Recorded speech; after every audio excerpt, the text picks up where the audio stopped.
నమస్తే. ఇన్నాళ్ళు నన్ను సపోర్ట్ చేస్తూ, ఎంకరేజ్ చేస్తూ మీ ప్రేమను నాకు అందిస్తున్న ప్రతి ఒక్కరికి కృతజ్ఞతలు.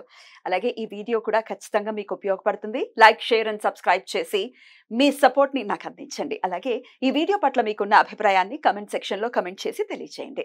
ఇప్పుడు వీడియోని చూద్దాం. అంచేత స్వామీజీ, దేవుణ్ణి మనం చూడగలమా? చూడొచ్చు. ఎలా? గుడిలోకి వెళ్తే చూడొచ్చు. విగ్రహాన్ని కాదు, దేవుణ్ణి మాంస నేత్రాల చేత స్వామికి ఒకవేళ ఒక భౌతికమైనటువంటి రూపం గనక ఉంటే ఆయన మాంస రూపంలో వస్తే చూడొచ్చు. చూడొచ్చు. ఇప్పుడు మరి కృష్ణావతారం తర్వాత మళ్ళీ రాలేదు కాబట్టి వెయిట్ చేయాల్సి ఉంటుంది. తప్పకుండా. అంటే చర్మచక్షులతో చూడాలంటే చర్మం కలిగిన వాడే ఉండాలి దేవుడు. ఒక ఆయన అడిగాడు యాంకర్, అలాగే అదృశ్య రూపంలో ఉన్నటువంటి యోగులు, అదృశ్య రూపంలో ఉన్న యోగుల్ని మీరు చూడగలుగుతారా, చూసారా అన్నాడు. ఏంటి అదృశ్య రూపంలో ఉన్నవాడు దృశ్య రూపంలో ఎలా చూస్తాం?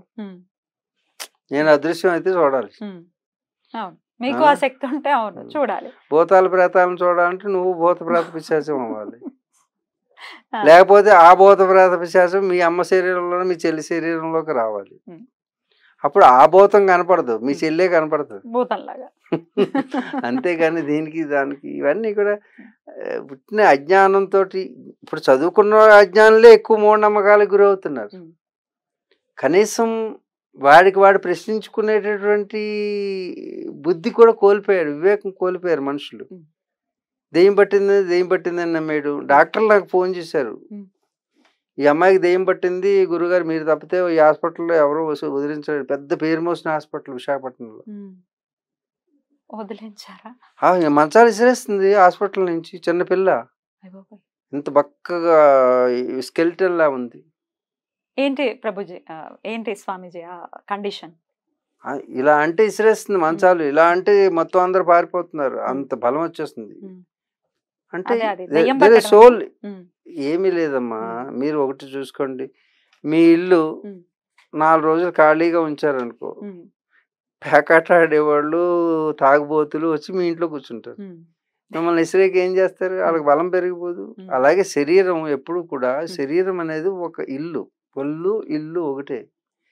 ఈ శరీరాన్ని మీరు భయపడుతూ ఉంటే మీరు ఎక్కడో ఆలోచనలకు దూరంగా పోతున్నారు అనుకో, శరీరంలో కాన్షియస్గా లేకుండా వీక్గా ఇన్వైట్ చేస్తుంటారు, భయపడుతున్నారు. భయం అంటే ఏంటి? మీ ఇల్లు మీరు ఖాళీ చేయడం. భయపడుతున్న వాళ్ళు ఇంట్లోకి ఎవరైనా వచ్చేస్తారు. అలాగే దెయ్యాలు కూడా, దెయ్యం అంటే భయం ఉన్నవాడికి ఉంటుంది. ఏంటి భయం? నాలాంటి వాడికి ఏ దెయ్యం ఏం చేయదు, నాకు భయమే లేదు కాబట్టి. గుర్తుంచుకోండి, భయం ఉన్న వాళ్ళ ఇంట్లోకే దెయ్యం ప్రవేశిస్తుంది. మీరు నమ్మలేదు, దెయ్యం లేదు అంటే లేదు, అంతే. మీకు ఉన్నా లేదు, మీ ఇంట్లో ఉన్నా ఉండదు అది. అందుకే మీరు నమ్మకండి, దెయ్యాలను నమ్మకండి. దెయ్యం ఉన్నది కానీ దెయ్యాన్ని నమ్మద్దు. స్వామీజీ, ఉగ్ర దేవతలుగా పిలువబడేటటువంటి కొన్ని దేవతలు, అంటే వారాహి అనుకోవచ్చు, శ్యామల అనుకోవచ్చు, ప్రత్యంగర అనుకోవచ్చు, వీరిని ఉపాసించకూడదు, అంటే సాత్విక రూపాలనే ఉపాసించాలి, ఉగ్రదేవతల జోలికి వెళ్ళొద్దు అని కొంతమంది మాట్లాడుతూ ఉంటారు. ఇది ఎంతవరకు సమంజసం, నిజమేనా? వెలుగునిచ్చేటటువంటి దీపాల్లో ఎల్ఈడి బల్బుని పట్టుకుంటే అది ఏమవుతుంది? హై వోల్టేజ్ బల్బుని పట్టుకుంటే మాడిపోతుంది. అన్నీ లైటింగ్ ఇచ్చేవే, కానీ దీంట్లో ఉన్న విద్యుత్తు దాంట్లో ఉన్న విద్యుత్తు వేరుగా ప్రవహిస్తుంది. అలాగే కొన్ని రూపాలు, కొన్ని ఆకృతులు, కొన్ని ఆబ్జెక్టికల్ ఎనర్జీ అనేటటువంటిది ఉంటుంది కదా ప్రతిదానికి. దాన్ని ఉపాసన చేసే మార్గం తెలుసుంటే ఎవరినైనా దేవుళ్ళుగా ఉపాసన చేయొచ్చు. ఉపాసన చేయకూడదని లేదు, నీకు తెలిస్తే దానితో డీల్ చేయొచ్చు. అర్థమైందా? మంచి sharp edged knife, double edged knife నువ్వు ఆపరేట్ చేయగలిగితే యూ కెన్ డూ ఇట్. కానీ దాన్ని ఎలా పట్టుకోవాలో తెలియకపోతే నీ మేడే తెగుతుంది. అంచేత అలాగే కొన్ని ఈ యూనివర్సల్ ఎనర్జీస్ని, అంటే శక్తుల్ని ఒక్కొక్క గ్యాడ్జెట్లో ఒక్కొక్క పరిణామంలో పెట్టారు. 1000 volts బల్బులో 1000 volts కరెంట్ రిసీవ్ చేసుకునేట్టు పెట్టారు. అదే బల్బు 0 voltలో 0 కరెంట్ ఉంటుంది. దీనికి వేలు పెట్టిన పెద్దగా ఏమనిపించదు, జల్లు అంటుంది అంతే. దానికి వేలు పెడితే మాడి బస్ అయిపోతుంది. అలాగా డీల్ చేసేటప్పుడు నీకు దాన్ని డీల్ చేసే విధానం, దాన్ని ఉపాసన చేసే విధానం, దానికి నియమాలు నిష్టలు ఇవన్నీ నువ్వు చేయగలిగితే చేసుకోవచ్చు. ఇప్పుడు ఒక మినిస్టర్ని పిలిచి ఇంటి దగ్గర అలాగా వేళాకోళం వదిలితే వాడు వెళ్ళి నీకు శిక్ష వేస్తాడు. వాడికి సరైనటువంటి ప్రోటోకాల్ నువ్వు చెప్పకపోతే. అలాగే దేవతలను ఎవరెవరిని ఆవాహన చేస్తున్నావో వాళ్ళకి తగినటువంటి ఉపచారాలు చేయకపోతే అపచారం జరుగుతుంది. మంత్రోచ్చరణ ఏమండి లోపలికి రారా అండ మీరు అరే రారా రారా అనే పదం ఒకటే, కానీ శబ్దాన్ని మార్చినప్పుడు మర్యాద నన్ను ఇంటికి పిలిచి రారా అంటావా అంటాడు. అదే రారా స్వామి అన్నారనుకో, ఈ రారా అన్నావు, దానికి యాడింగ్ ప్యాడింగ్ చేసావు కాబట్టి ఆ రారా గొప్పదైంది.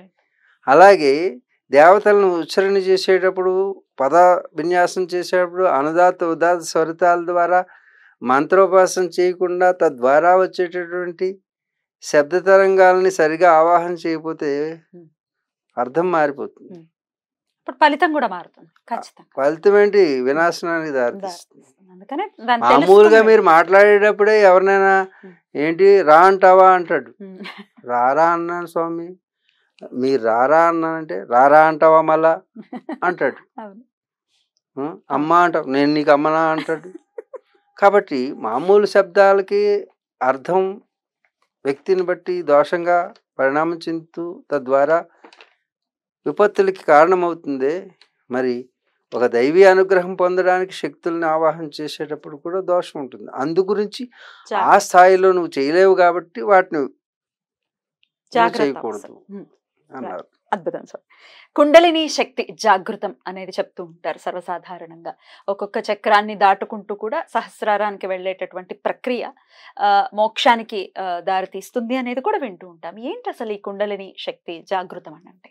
కుండలిని అనేది అది ప్రత్యేకమైన ఒక యోగ మార్గంగా నిర్దేశించబడింది. హఠయోగం ఎలాగో అష్టాంగ యోగం, హఠయోగం, రాజయోగం, భక్తి యోగం, కర్మయోగం అని మార్గాలు. These are all practices. మన శరీరంలో ఉన్నటువంటి శక్తిని, శక్తి అనగానే ఇది స్త్రీలింగం అంచేత శక్తి అనగానే స్త్రీలింగం అంటే అది మాయాస్వరూపిణి. ఇంతకుముందు చెప్పుకున్నట్టు ఆ మాయ, అమ్మాయ, అమ్మ, కుండలిని అమ్మవారు, కుండలిని అమ్మాయి, కుండలిని శక్తి, మాయ. ఈ మాయ ఉన్నంతసేపే జగత్తుతో అనుసంధానమై ఉంటాం మనం. ఈ మాయ వెళ్ళి పరమేశ్వరుడిని కలిసిందనుకో ఇంక ఈశ్వర తత్వం వచ్చేస్తుంది. ఈశ్వర తత్వం అంటే ఏంటి? అన్నిటినీ ఏమి ఉండదు అక్కడ. ఏమి ఉండనటువంటి స్థితిలో ఏమీ లేదు కాబట్టి ఏమీ ఉండదు, అదే మోక్షం. ఈ మాయాస్వరూపిణి అనేటువంటిది మూలాధారం యందు ఉండడం వలన లౌకికమైనటువంటి జగత్తుతో సంబంధం ఏర్పడుతుంది. అందు గురించి మనం ఏం చేస్తున్నామంటే ఈ జగత్తు మనకు కారణం, మనం జగత్ కారణం అవుతుంది. అంటే ఈ కుండలిని శక్తిని ఉద్దీపన చేసి ఇది విడిపడినటువంటి శక్తిని ఇంతకుముందు సీతమ్మ వారి లంకలో ఉండడం ఎంతో, ఇది మూలాధారంలో ఉండడం అంతే. పైన ఉన్నటువంటి పరమేశ్వరుని కలుస్తుంది ఈ అమ్మవారు, సహస్రారంలో ఉన్నటువంటి పరమేశ్వరుని. అక్కడ లంకలో ఉన్నటువంటి అమ్మవారు రాముని కలుస్తుంది.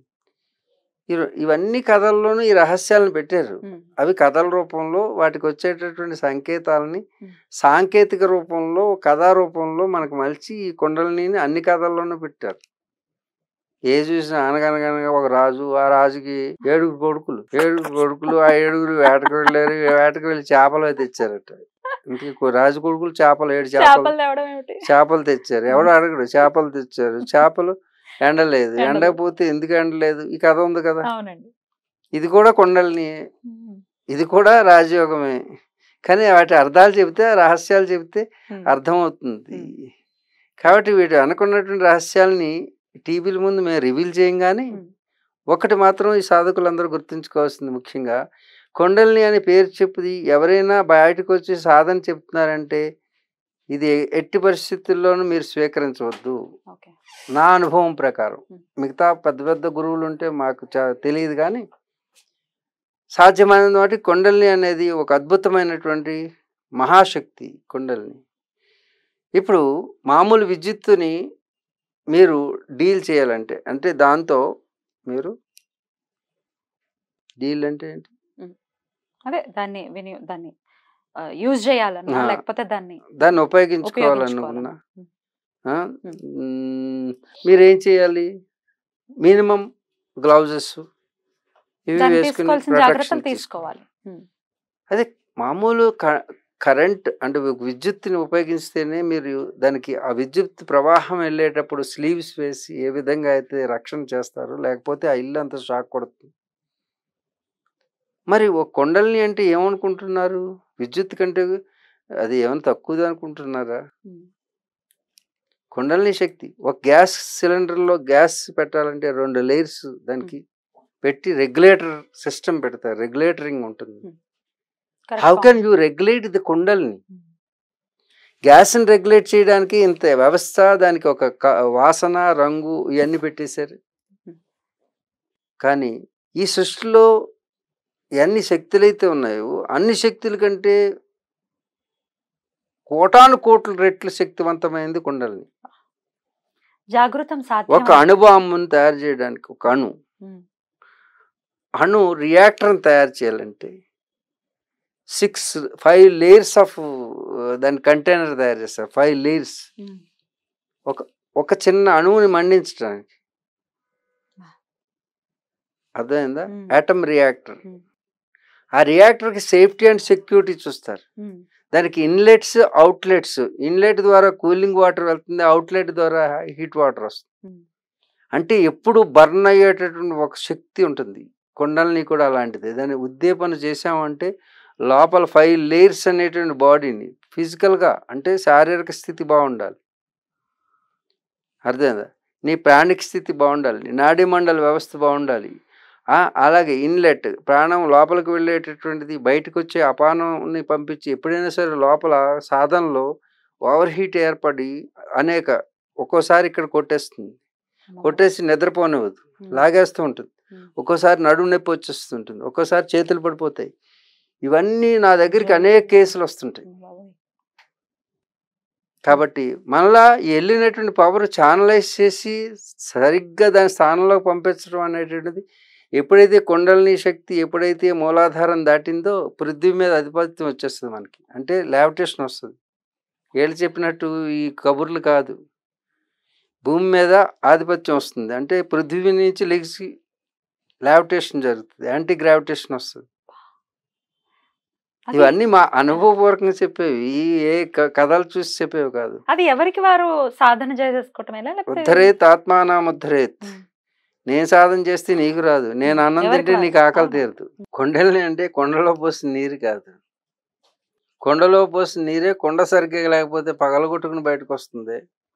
ఆ కొండలో పోసిన నీటిని ధారణ చేయాలంటే కొండ మట్టితో చేస్తే సరిపోదు. మట్టిని పిసికి తొక్కి జిగురు వచ్చిన తర్వాత దాన్ని వేసి ఆ ఆకృతిని తయారు చేసి, ఆకృతి కూడా ఇలా నిలువుగా చేస్తే పోదు, దాన్ని ఆ రౌండ్గా చేయడం వల్ల లోపల కొండ ధారణ చేసేటటువంటి వెలాసిటీ అంటే దీని యొక్క ఏదైతే నీటి యొక్క సాంద్రత ఏదైతే ఉందో ఆ సాంద్రతను తట్టుకోవాలంటే రౌండ్గా ఉండాలి. అది ఇలా ఉంటే ప్రెషర్ పెరుగుతుంది. అందుకు ప్రతిదానికి ఒక షేప్ ఉండాలి. అంటే కొండల్ని ధారణ చేయడానికి శారీరక ఆకృతి ఎలా ఉండాలి? శరీరం పెద్ద పొట్ట గిట్ట తట్ట ఉంటే కొండల్ని వెళ్తే అది ఏదోటి కొడుతుంది. అందుకే కొండ యొక్క ఆకృతినే నీటిని ధారణ చేయడానికి ఒక షేప్ కావాలి. అలాగే బాడీని షేప్ చేయాలి.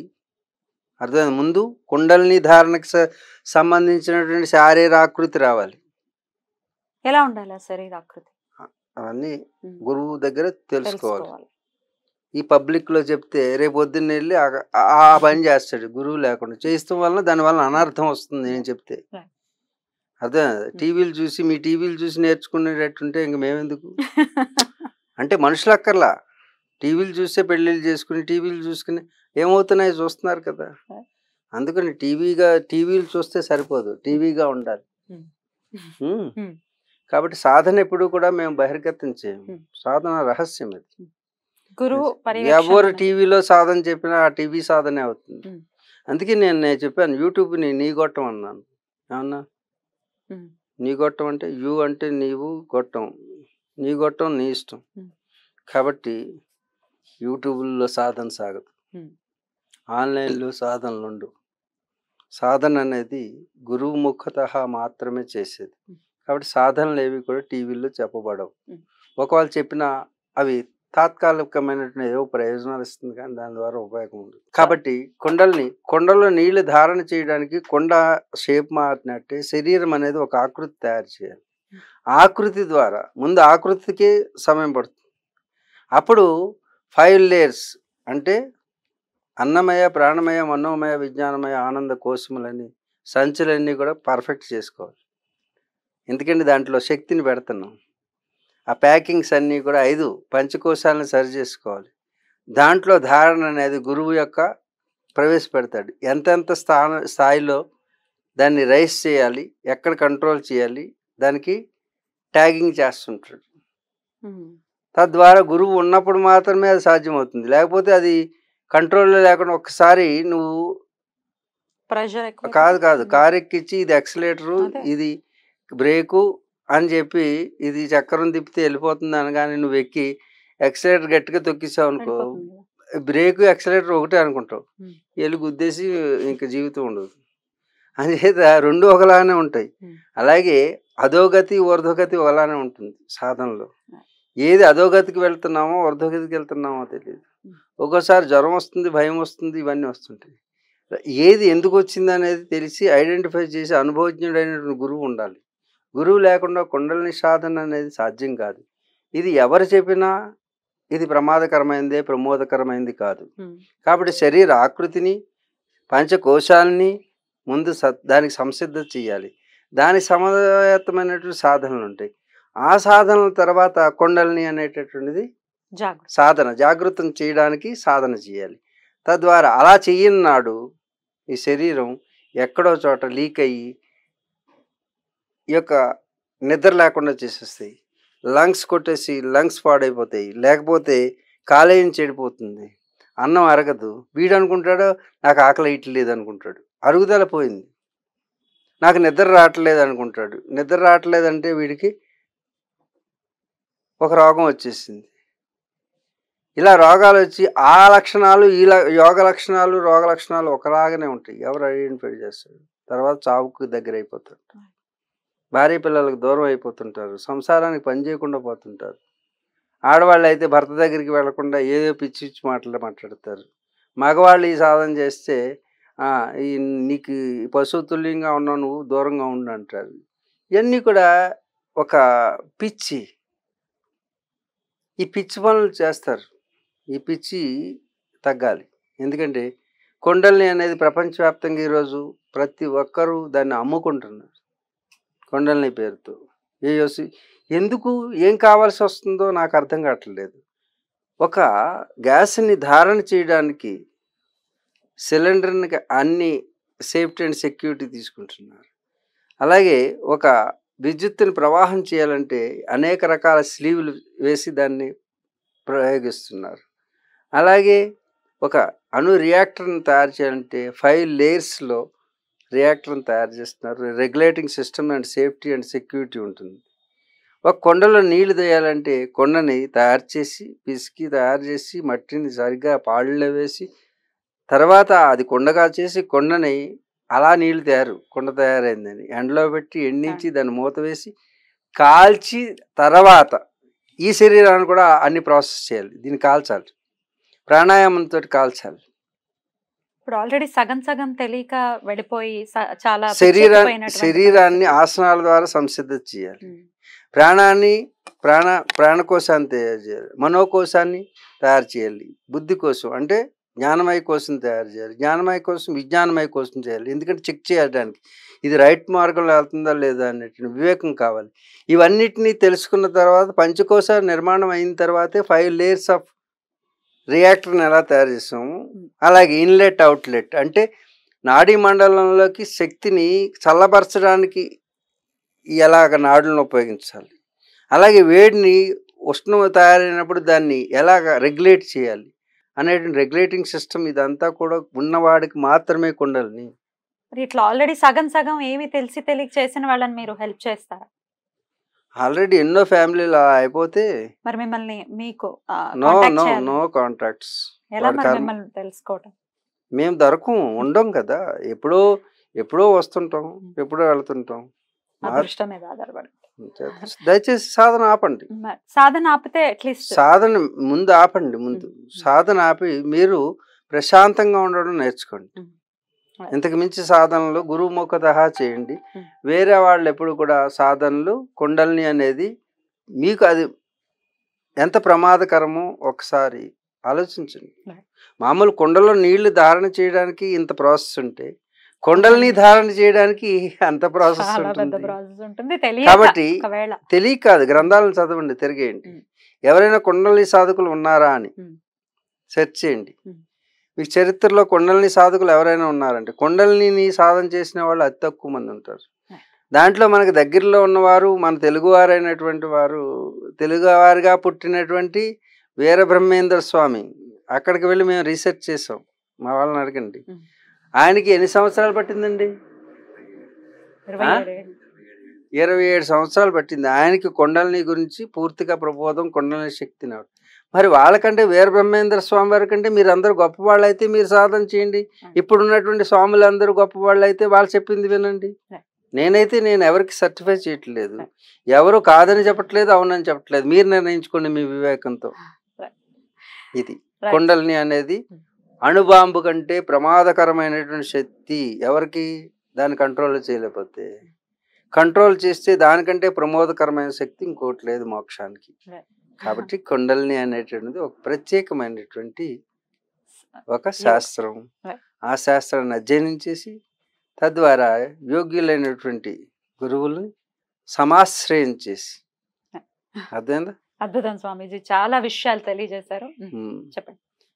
కడు దుర్లభం ఏతత్రయం, కడు దుర్లభం ఏతత్రయం